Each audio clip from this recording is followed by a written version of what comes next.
ಬಗರುಕುಂ ಸಾಗುವಳಿ ಚೀಟಿ ವಿತರಣೆ ಮಾಡುವಂಥ ಒಂದು ಕಾರ್ಯಕ್ರಮದಲ್ಲಿ ನಾನು ಭಾಗವಹಿಸಿದೆ ತಹಸೀಲ್ದಾರ್ ಕಚೇರಿಗೆ.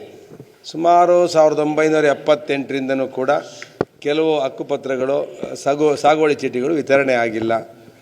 ಆಗಿರೋಕ್ಕೆ ಖಾತೆ ಮಾಡಿಕೊಟ್ಟಿಲ್ಲ. ತುಂಬ ಇದು ಏನಂದರೆ ತಾಲೂಕು ಆಫೀಸ್ ಏನಾಗಿದೆ, ಭ್ರಷ್ಟಾಚಾರದ ಕೂಪ ಆಗಿದೆ. ಇಲ್ಲಿ ಕಾಂಗ್ರೆಸ್ ಸರ್ಕಾರ ಆಡಳಿತ ಇದ್ದರೂ ಕೂಡ ನಮ್ಮ ಜಿಲ್ಲಾ ಉಸ್ತುವಾರಿ ಸಚಿವರು ಯಾವುದೇ ತಾಲೂಕು ಆಫೀಸ್ಗೆ ಆಗಲಿ ಎಲ್ಲೂ ಹೋಗಲ್ಲ. ಅವ್ರು ಬಂದರೆ ಕಾಲೇಜಿಗೆ ಹೋಗ್ತಾರೆ, ಕಾಲೇಜಿಂದ ಸಿಟಿಗೆ ಹೋಗ್ತಾರೆ. ಯಾವುದಾರ ಕಾರ್ಯಕ್ರಮ ಇದ್ದರೆ ಬಂದರೆ ಭಾಷಣ ಮಾಡ್ತಾರೆ. ನಾನು ಮಾನ್ಯ ಜಿಲ್ಲಾ ಉಸ್ತುವಾರಿ ಸಚಿವರಿಗೆ ವಿನಂತಿ ಮಾಡೋದಿಷ್ಟೇ, ನೀವು ಸಜ್ಜನರಿದ್ದೀರಾ, ಒಳ್ಳೆಯವರಿದ್ದೀರಾ. ಬರೀ ಒಳ್ಳೇದು ಹಿಡ್ಕೊಂಡು ಇಲ್ಲಿರೋ ಅಧಿಕಾರಿಗಳು ಯಾರೂ ಕೆಲಸ ಮಾಡ್ತಿಲ್ಲ. ಆಡಳಿತ ಸತ್ತೋಗಿದೆ. ಜಿಲ್ಲಾ ಆಡಳಿತದಲ್ಲಿ ಏನೂ ಕೆಲಸ ಆಗ್ತಿಲ್ಲ. ಅದಕ್ಕೆ ನಾನು ಡಿ ಸಿ ಅವ್ರಿಗೂ ಕಂಪ್ಲೇಂಟ್, ಡಿ ಸಿ ಅವರು ಪ್ರಾಮಾಣಿಕರಿದ್ದಾರೆ. ಆದರೆ ಬರೀ ಪ್ರಾಮಾಣಿಕರಿದ್ದರೆ ಕೆಲಸ ಆಗಲ್ಲ, ಕ್ರಮಗಳಾಗಬೇಕು. ಬಡವರಿಗೆ ನ್ಯಾಯ ಸಿಗಬೇಕು. ಬಡವರು ಪಾಪ ಇವತ್ತು ಖಾತೆ ಮತ್ತು ಸಾಗುವಳಿ ಚೀಟಿ ಇರ್ಬೋದು, ಬೇರೆ ಬೇರೆ ಕೆಲಸಕ್ಕೆ ತಹಸೀಲ್ದಾರ್ ಆಫೀಸ್ಗೆ ದಿನ ಬೆಳಗ್ಗೆ ಓಡಾಡ್ತಿರ್ತಾರೆ. ಈ ಸಮಸ್ಯೆಗಳನ್ನು ಬಗೆಹರಿಸಬೇಕು. ಕೂತ್ಕೊಂಡು ಸಮಸ್ಯೆಗಳನ್ನ ಬಗೆಹರಿಸಿದ್ರೆ ಬಗೆಹರಿದೆ.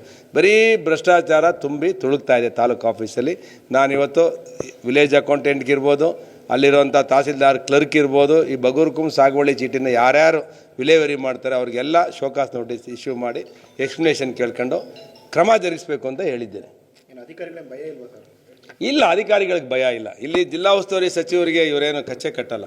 ನಾನು ಅದಕ್ಕೆ ನೇರವಾಗಿ ಹೇಳ್ತೀನಿ ಜಿಲ್ಲಾ ಉಸ್ತುವಾರಿ ಸಚಿವರಿಗೆ, ನೀವು ಸಜ್ಜನರಾದರೆ ಪ್ರಯೋಜನ ಇಲ್ಲ, ಆ್ಯಕ್ಷನ್ ಮಾಡಬೇಕು. ಒಂದು 2-3 ಸಸ್ಪೆಂಡ್ ಮಾಡಬೇಕು. ಮೇಲ್ಮಟ್ಟದವ್ರು ಇಲ್ಲಿ ಎ ಸಿ ಇರ್ಬೋದು, ಕೆಲವರು ಎ ಸಿ ರ್ಯಾಂಕಿಂದ ಹಿಡಿದು ಕೆಳಗಡೆ ಮಾಡ್ತಾರೆ, ಏನೂ ಕೆಲಸ ಆಗ್ತಿಲ್ಲ. ನೀವು ಹೋಗಿ ತಹಸೀಲ್ದಾರ್ ಆಫೀಸಲ್ಲಿ ಒಂದು ಸರ್ವೆ ಮಾಡ್ಕೊಂಬನ್ರಿ. ನಾನು ಹೇಳ್ತಿಲ್ಲ ಇದನ್ನು, ನಾನೇನು ಪರಮೇಶ್ವರ್ ಅವರಿಗೆ ವಿರೋಧ ಮಾಡಬೇಕು, ಕಾಂಗ್ರೆಸ್ ವಿರೋಧ ಮಾಡಬೇಕು ಅಂತ ಹೇಳ್ತಿಲ್ಲ. ಅವರೇ ನೀವೇ ಒಂದು ಮೀಡಿಯಾದವ್ರು ಒಂದು ಸಲ ಇಟ್ಕೊಂಡು ಹೋಗ್ರಿ, ಮೈಕ್ ಗೊತ್ತಾಗುತ್ತೆ. ಅದರಿಂದ ನಾನು ಈ ಸಂದರ್ಭದಲ್ಲಿ ಹೇಳೋದಿಷ್ಟೇ, ಈ ಸರ್ಕಾರ ಬಂದಾಗಲಿಂದ ಅಭಿವೃದ್ಧಿ ಶೂನ್ಯ, ದಿವಾಳಿ ಆಗಿದೆ. 2ನೇ-3ನೇ ಸ್ಥಾನದಲ್ಲಿ ಇದು ಕರ್ನಾಟಕ. ಕಾಂಗ್ರೆಸ್ ಸರ್ಕಾರ ಬಂದ ಮೇಲೆ ಮೊನ್ನೆ ಎಕನಾಮಿಕ್ಸ್ ವರದಿ ಒಳಗಡೆ ನಾನು ಓದಿದಾಗ 10ನೇ ಸ್ಥಾನಕ್ಕೆ ಬಂದಿದೆ. ಇದೇ ಸಿದ್ದರಾಮಯ್ಯ ಇನ್ನೊಂದು 3 ವರ್ಷ ಇದ್ದರೆ ಇದು 30ನೇ ರಾಜ್ಯ ಕಡೇ ಸ್ಥಾನಕ್ಕೆ ಬಂದು ನಿಂತ್ಕೊಳ್ಳುತ್ತೆ. ಸಂಬಳ ಕೊಡೋಕ್ಕೂ ದುಡ್ಡಿಲ್ದಂಗೆ ದಿವಾಳಿ ಮಾಡಿ ರಾಜ್ಯನ ಅಧೋಗತಿಗೆ ಹಾಕಿ ಬಿಕಾರಿ ಮಾಡಿ ಕರ್ನಾಟಕ ಜನನ ಈ ಕಾಂಗ್ರೆಸ್ ಸರ್ಕಾರ ಹೋಗುತ್ತೆ. ಬಗರುಕುಂ ಸಾಗುವಳಿ ಚೀಟಿ ವಿತರಣೆ ಮಾಡುವಂಥ ಒಂದು ಕಾರ್ಯಕ್ರಮದಲ್ಲಿ ನಾನು ಭಾಗವಹಿಸಿದೆ ತಹಸೀಲ್ದಾರ್ ಕಚೇರಿಗೆ. ಸುಮಾರು 1978ರಿಂದನೂ ಕೂಡ ಕೆಲವು ಹಕ್ಕುಪತ್ರಗಳು ಸಾಗುವಳಿ ಚೀಟಿಗಳು ವಿತರಣೆ ಆಗಿಲ್ಲ. ಆಗಿರೋಕ್ಕೆ ಖಾತೆ ಮಾಡಿಕೊಟ್ಟಿಲ್ಲ. ತುಂಬ ಇದು ಏನಂದರೆ ತಾಲೂಕು ಆಫೀಸ್ ಏನಾಗಿದೆ, ಭ್ರಷ್ಟಾಚಾರದ ಕೂಪ ಆಗಿದೆ.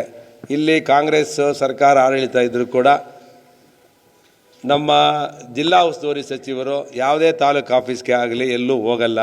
ಅವ್ರು ಬಂದರೆ ಕಾಲೇಜಿಗೆ ಹೋಗ್ತಾರೆ, ಕಾಲೇಜಿಂದ ಸಿಟಿಗೆ ಹೋಗ್ತಾರೆ. ಯಾವುದಾರ ಕಾರ್ಯಕ್ರಮ ಇದ್ದರೆ ಬಂದರೆ ಭಾಷಣ ಮಾಡ್ತಾರೆ.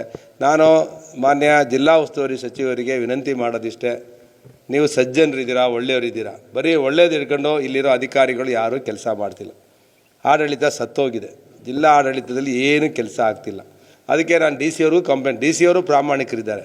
ಆದರೆ ಬರೀ ಪ್ರಾಮಾಣಿಕರಿದ್ದರೆ ಕೆಲಸ ಆಗಲ್ಲ, ಕ್ರಮಗಳಾಗಬೇಕು. ಬಡವರಿಗೆ ನ್ಯಾಯ ಸಿಗಬೇಕು. ಬಡವರು ಪಾಪ ಇವತ್ತು ಖಾತೆ ಮತ್ತು ಸಾಗುವಳಿ ಚೀಟಿ ಇರ್ಬೋದು, ಬೇರೆ ಬೇರೆ ಕೆಲಸಕ್ಕೆ ತಹಸೀಲ್ದಾರ್ ಆಫೀಸ್ಗೆ ದಿನ ಬೆಳಗ್ಗೆ ಓಡಾಡ್ತಿರ್ತಾರೆ.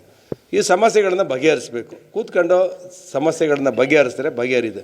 ಬರೀ ಭ್ರಷ್ಟಾಚಾರ ತುಂಬಿ ತುಳುಕ್ತಾ ಇದೆ ತಾಲೂಕು ಆಫೀಸಲ್ಲಿ. ನಾನಿವತ್ತು ವಿಲೇಜ್ ಅಕೌಂಟೆಂಟ್ಗೆ ಇರ್ಬೋದು, ಅಲ್ಲಿರುವಂಥ ತಹಸೀಲ್ದಾರ್ ಕ್ಲರ್ಕ್ ಇರ್ಬೋದು, ಈ ಬಗರುಕುಂ ಸಾಗುವಳಿ ಚೀಟಿನ ಯಾರ್ಯಾರು ವಿಲೇವರಿ ಮಾಡ್ತಾರೆ ಅವ್ರಿಗೆಲ್ಲ ಶೋಕಾಸ್ ನೋಟಿಸ್ ಇಶ್ಯೂ ಮಾಡಿ ಎಕ್ಸ್ಪ್ಲನೇಷನ್ ಕೇಳ್ಕೊಂಡು ಕ್ರಮ ಜರುಗಿಸಬೇಕು ಅಂತ ಹೇಳಿದ್ದೇನೆ. ಅಧಿಕಾರಿಗಳಿಗೆ ಭಯ ಇಲ್ವಾ ಸರ್? ಇಲ್ಲ, ಅಧಿಕಾರಿಗಳಿಗೆ ಭಯ ಇಲ್ಲ. ಇಲ್ಲಿ ಜಿಲ್ಲಾ ಉಸ್ತುವಾರಿ ಸಚಿವರಿಗೆ ಇವರೇನು ಕಚ್ಚೆ ಕಟ್ಟಲ್ಲ. ನಾನು ಅದಕ್ಕೆ ನೇರವಾಗಿ ಹೇಳ್ತೀನಿ ಜಿಲ್ಲಾ ಉಸ್ತುವಾರಿ ಸಚಿವರಿಗೆ, ನೀವು ಸಜ್ಜನರಾದರೆ ಪ್ರಯೋಜನ ಇಲ್ಲ, ಆ್ಯಕ್ಷನ್ ಮಾಡಬೇಕು. ಒಂದು 2-3 ಸಸ್ಪೆಂಡ್ ಮಾಡಬೇಕು. ಮೇಲ್ಮಟ್ಟದವ್ರು ಇಲ್ಲಿ ಎ ಸಿ ಇರ್ಬೋದು, ಕೆಲವರು ಎ ಸಿ ರ್ಯಾಂಕಿಂದ ಹಿಡಿದು ಕೆಳಗಡೆ ಮಾಡ್ತಾರೆ, ಏನೂ ಕೆಲಸ ಆಗ್ತಿಲ್ಲ. ನೀವು ಹೋಗಿ ತಹಸೀಲ್ದಾರ್ ಆಫೀಸಲ್ಲಿ ಒಂದು ಸರ್ವೆ ಮಾಡ್ಕೊಂಬನ್ರಿ. ನಾನು ಹೇಳ್ತಿಲ್ಲ ಇದನ್ನು, ನಾನೇನು ಪರಮೇಶ್ವರ್ ಅವರಿಗೆ ವಿರೋಧ ಮಾಡಬೇಕು, ಕಾಂಗ್ರೆಸ್ ವಿರೋಧ ಮಾಡಬೇಕು ಅಂತ ಹೇಳ್ತಿಲ್ಲ. ಅವರೇ ನೀವೇ ಒಂದು ಮೀಡಿಯಾದವ್ರು ಒಂದು ಸಲ ಇಟ್ಕೊಂಡು ಹೋಗ್ರಿ, ಮೈಕ್ ಗೊತ್ತಾಗುತ್ತೆ. ಅದರಿಂದ ನಾನು ಈ ಸಂದರ್ಭದಲ್ಲಿ ಹೇಳೋದಿಷ್ಟೇ, ಈ ಸರ್ಕಾರ ಬಂದಾಗಲಿಂದ ಅಭಿವೃದ್ಧಿ ಶೂನ್ಯ, ದಿವಾಳಿ ಆಗಿದೆ. 2ನೇ-3ನೇ ಸ್ಥಾನದಲ್ಲಿ ಇದು ಕರ್ನಾಟಕ. ಕಾಂಗ್ರೆಸ್ ಸರ್ಕಾರ ಬಂದ ಮೇಲೆ ಮೊನ್ನೆ ಎಕನಾಮಿಕ್ಸ್ ವರದಿ ಒಳಗಡೆ ನಾನು ಓದಿದಾಗ 10ನೇ ಸ್ಥಾನಕ್ಕೆ ಬಂದಿದೆ. ಇದೇ ಸಿದ್ದರಾಮಯ್ಯ ಇನ್ನೊಂದು 3 ವರ್ಷ ಇದ್ದರೆ ಇದು 30ನೇ ರಾಜ್ಯ ಕಡೇ ಸ್ಥಾನಕ್ಕೆ ಬಂದು ನಿಂತ್ಕೊಳ್ಳುತ್ತೆ. ಸಂಬಳ ಕೊಡೋಕ್ಕೂ ದುಡ್ಡಿಲ್ದಂಗೆ ದಿವಾಳಿ ಮಾಡಿ ರಾಜ್ಯನ ಅಧೋಗತಿಗೆ ಹಾಕಿ ಬಿಕಾರಿ ಮಾಡಿ ಕರ್ನಾಟಕ ಜನನ ಈ ಕಾಂಗ್ರೆಸ್ ಸರ್ಕಾರ ಹೋಗುತ್ತೆ. ಹೆಚ್ಚಿನ ವಿಡಿಯೋಗಳಿಗೆ ಪ್ರತಿಧ್ವನಿ ಯೂಟ್ಯೂಬ್ ಚಾನೆಲ್ ಸಬ್ಸ್ಕ್ರೈಬ್ ಮಾಡಿ ಬೆಲ್ ಐಕಾನ್ ಕ್ಲಿಕ್ ಮಾಡಿ.